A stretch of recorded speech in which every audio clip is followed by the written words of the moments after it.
There are scary games, and then there are banned in 3 countries scary games.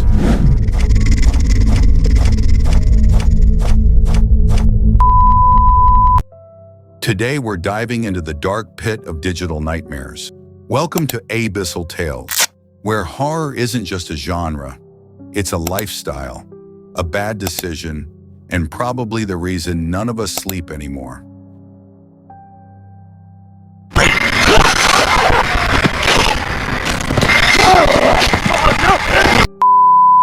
Let's start with the big daddy of digital depravity, Manhunt 2. You play as Daniel Lamb, an escaped mental patient who's trying to piece together his past, mostly using a crowbar and some necks.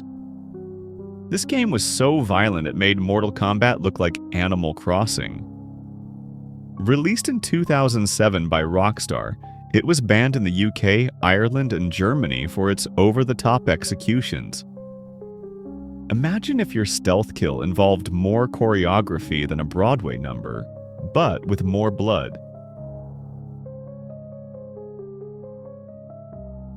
Outlast 2 took religious horror and turned it up to 11, then ripped the knob off and screamed into your soul. You play a journalist investigating a satanic cult in rural Arizona. What could go wrong? Oh, just demonic rituals, hallucinations, and deeply uncomfortable moments with mannequins. Australia initially banned it for implied sexual violence because, apparently, demons crossing boundaries was a bridge too far.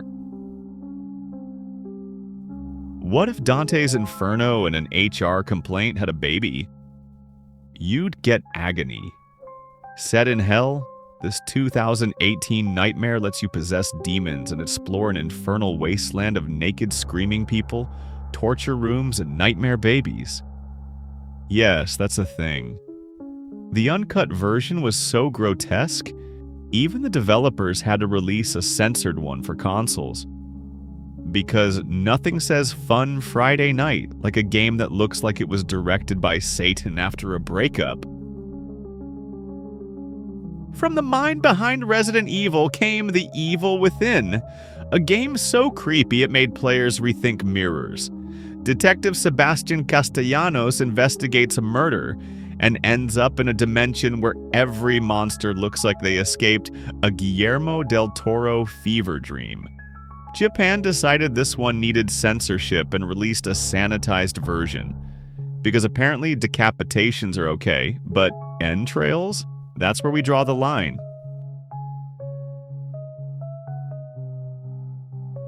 Silent Hill. Homecoming features a man named Alex coming home from war, only to find his town full of cults, monsters, and unresolved trauma. Like Thanksgiving, but worse. The game was banned in Australia and Germany for graphic violence, including impalement. And yes, Pyramid Head is back and still has no chill. Postal 2 is what happens when a game developer says, what if we made a game that offended everyone? You can literally pee on people, that's a mechanic. And it only gets worse from there. Australia, New Zealand, and Germany said absolutely not. Fun fact, the game's mission objectives include buying milk and causing a violent rampage. It's like if GTA and a fever dream had a really messy baby. Resident Evil 5 was supposed to be a return to action. And it was. But it also raised eyebrows for its setting and enemy design. You play as Chris Redfield in Africa, fighting infected villagers. Japan and Germany censored dismemberment scenes, and the game was criticized for racial undertones. It's the only Resident Evil where co-op play won't save you from the awkward conversations.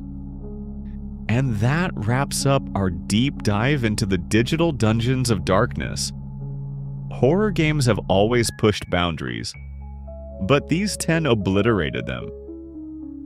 Which of these would you survive, or even dare to play? Leave a comment below, like the video if you enjoy sleeping with one eye open. And subscribe to Abyssal Tales for more stories from the dark side of gaming. Until next time, keep it creepy And maybe don't answer that knock at the door.